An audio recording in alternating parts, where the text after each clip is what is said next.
Assalamualaikum warahmatullahi wabarakatuh. Kembali dengan saya Abdul Malik MSI selaku dosen di dalam mata kuliah Manajemen Sumber Daya Alam dengan mata kuliah kali ini Manajemen Konservasi In Situ di Indonesia. Saya merupakan dosen dari program studi Teknik Lingkungan di Fakultas Sains dan Teknologi Universitas Islam Negeri Wali Songo, Semarang. Selamat siang semuanya. Semoga kabar baik dan sehat walafiat anak-anakku. Nah, materi ini merupakan materi pertemuan yang ke-6.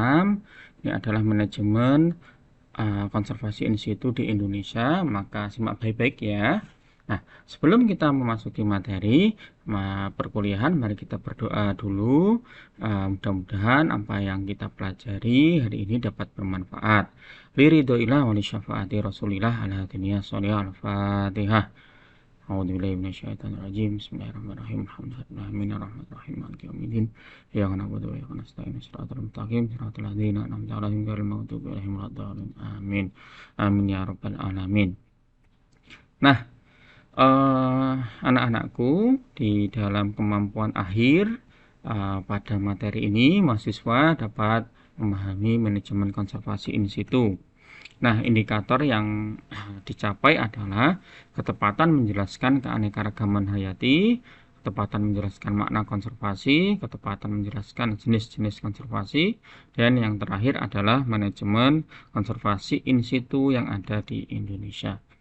Nah, definisi keanekaragaman hayati udah tahu apa belum? Nah, keanekaragaman hayati adalah keanekaragaman di dalam makhluk hidup dari semua sumber, termasuk diantaranya baik mulai daratan, lautan, dan ekosistem perairan yang lain, serta kompleks-kompleks ekologi yang merupakan bagian dari keanekaragaman hayati mencakup dalam jenis dan antar jenis dan ekosistemnya. Nah, contohnya di sini ya, kita lihat ada beberapa gambar, ada jenis ikan ya, jenis mamalia monyet ya, terus ada ular ya, jenis dari ini hewan-hewan, kemudian ada tumbuhan, ada mawar, stroberi, jenis blueberry ya, ada paku-pakuan ya, ada anggrek. Nah, jenis-jenis anggrek juga sangat banyak sekali. Nah, ini karena keanekaragaman hayati di Indonesia sangat tinggi sekali. Nah, tingkat keanekaragaman hayati itu mulai dari mana ya? Mulai dari keanekaragaman hayati genetik ya. Variasi dalam satu jenis itu ada banyak. Kemudian ada variasi dalam satu spesies ya. Jadi keanekaragaman jenisnya. Jadi dalam kelompok hewan, tumbuhan, dan mikroba itu ada spesiesnya masing-masing. Kemudian yang ketiga keanekaragaman ekosistem ya, variasi dari ekosistem biosfer di bumi ini ya, ada ekosistem darat, ekosistem laut, ekosistem rawa, mangrove ya, hutan, gunung. Nah, setiap ekosistem memiliki keanekaragaman hayatinya yang berbeda-beda. Nah, kalau kita lihat mulai dari jenis ular itu ada ular yang warnanya hijau, merah, ada yang coklat, ada burung ya, itu banyak sekali di Indonesia. Ada bunga ya, ini merupakan keanekaragaman hayati. Nah, keanekaragaman hayati di Indonesia itu merupakan yang terbesar kedua ya di dunia setelah negara Brazil. Brazil itu sangat tinggi sekali karena memiliki hutan Amazon yang sangat besar, sangat luas sekali. Kemudian memiliki keunikan tersendiri ya, karena Indonesia itu merupakan apitan dua benua ya. Jadi Indomalaya yang kita kenal yang sangat luas, tipenya oriental ya, bisa terintroduksi dari Australia ya karena dekat dengan benua Australia, dan peralihannya karena ada dua samudra juga ya, dua samudra Hindia dan samudra Pasifik ini yang membuat Indonesia kaya akan ikan-ikan ya di laut. Kemudian untuk tipe-tipe tanaman dan hewan itu karena ada Asia dan dari Australia. Kemudian Indonesia terdapat banyak hewan dan tumbuhan langka yang endemik ya. Jadi seperti anoa itu ya, itu hewan langka yang ada di uh, Sulawesi, kemudian di Kalimantan ada orang utan yang itu adanya ada di sana saja. Tidak ada di Jawa, tidak ada. Nah, itu perlu kita konservasi. Nah, dilihat dari data Good Stats ID itu Indonesia poinnya 0,614 ya. Ini untuk keanekaragaman ya. Brazil merupakan yang tertinggi 0,772.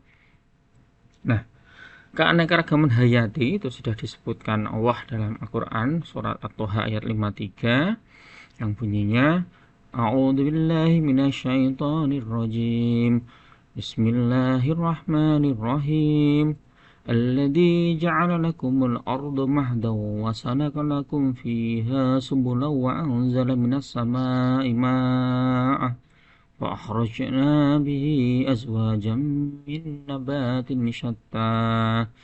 Artinya, Tuhan yang telah menjadikan bumi sebagai hamparan bagimu dan menjadikan jalan-jalan di atasnya bagimu dan menurunkan air hujan, air langit ya. Air hujan itu turun dari langit, kemudian kami tumbuhkan segalanya karena air hujan tersebut berjenis-jenis aneka macam tumbuh-tumbuhan. Ya, saat kemarau kalian tidak bisa melihat ada tanaman, ya, tapi saat hujan turun tanaman terhampar luas yang ada di muka bumi. Itu merupakan bentuk kekuasaan Allah Subhanahu wa taala. Nah, penting tidak kita melakukan konservasi? Nah, sangat penting sekali. Mengapa? Karena Indonesia merupakan mega biodiversitas kedua di dunia. Ini perlu dijaga. Yang kedua, pola hidup masyarakat sekarang mulai berubah ya.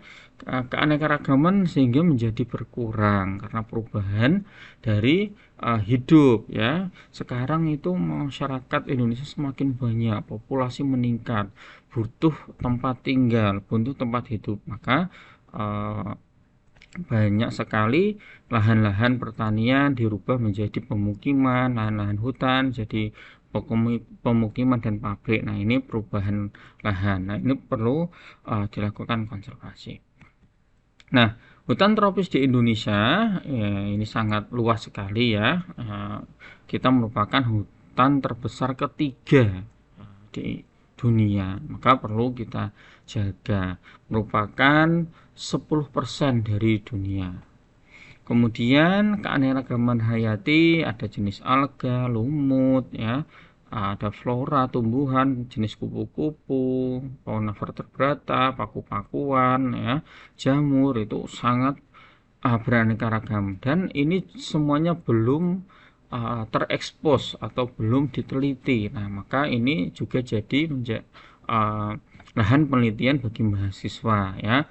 Tanaman-tanaman ini apakah bisa menjadi obat atau tidak, atau digunakan untuk bahan makan tambahan dan lain-lain. Nah, ini perlu diteliti agar bisa bermanfaat. Akan tapi perlu juga kita jaga agar tidak habis semuanya. Nah, keanekaragaman kita bisa berkurang ya dengan indahnya Indonesia ini karena ada pembabatan dan pembakaran hutan, ada reklamasi pantai dan rawa, pengembangan industri yang tidak dilengkapi pengolahan limbah ya, pemakaian bahan kimia yang berlebihan baik pupuk, pestisida ya, perdagangan satwa perburuan liar, munculnya varietas unggul ya karena sehingga mengesampingkan varietas lokal ya, padahal varietas lokal itu sangat tahan terhadap uh, ini apa namanya terhadap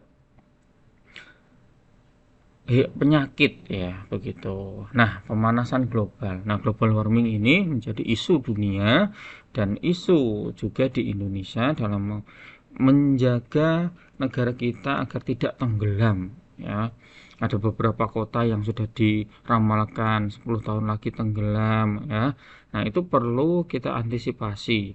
Pola mitigasinya bagaimana? Ya, global warming karena memang ini dunia ya sekarang panas sekali karena ada kenaikan suhu 1 derajat saja bisa menaikkan sea level rise atau menaikkan air permukaan laut. Nah, kalau jika air permukaan lautnya naik meninggi, maka pulau-pulau kecil, kawasan-kawasan yang di daerah pesisir pantai bisa tenggelam. Nah, ini akan berpengaruh kepada kehidupan bermasyarakat.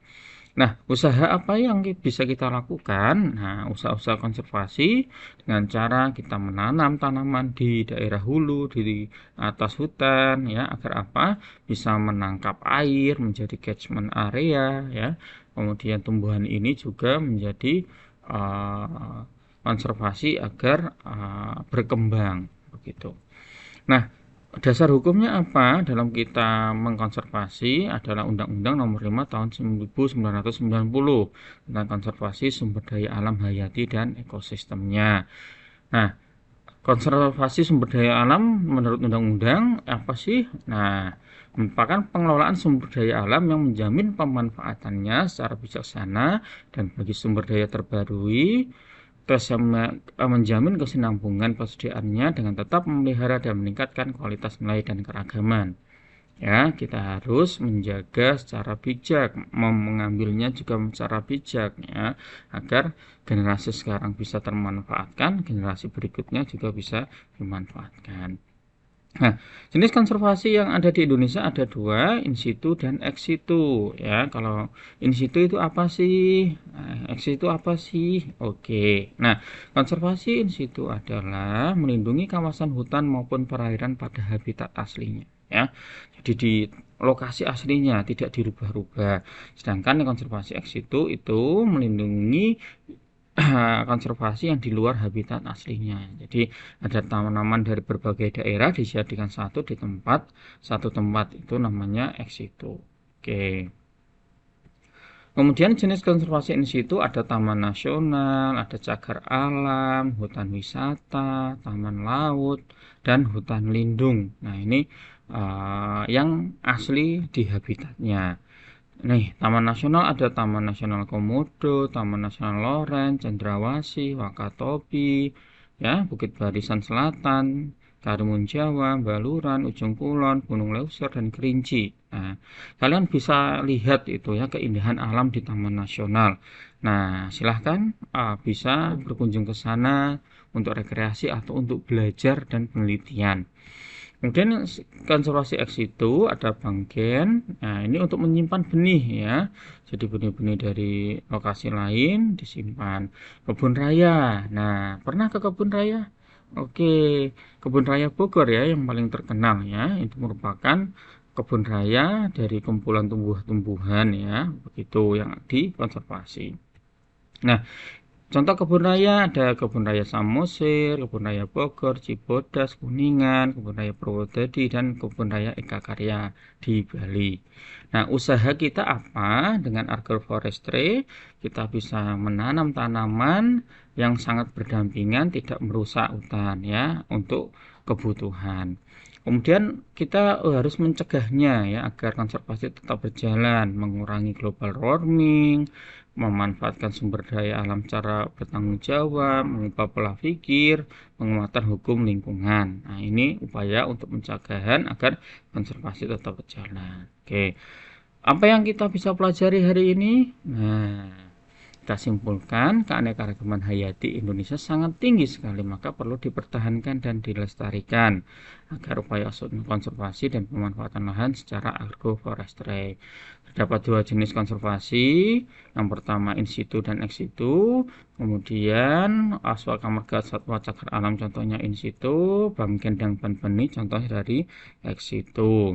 Upaya apa yang kita bisa lakukan mencegah kerusakan lingkungan dengan konservasi, reboisasi, perubahan pola pikir masyarakat untuk bisa menjaga tanaman hidup di Indonesia. Nah, itu daftar pustakanya. Kemudian kami ucapkan terima kasih sudah melihat video pembelajaran. Semoga bisa bermanfaat bagi kita semua. Kita tutup dengan bacaan hamdalah bersama. Alhamdulillahirabbil alamin. Wassalamualaikum warahmatullahi wabarakatuh.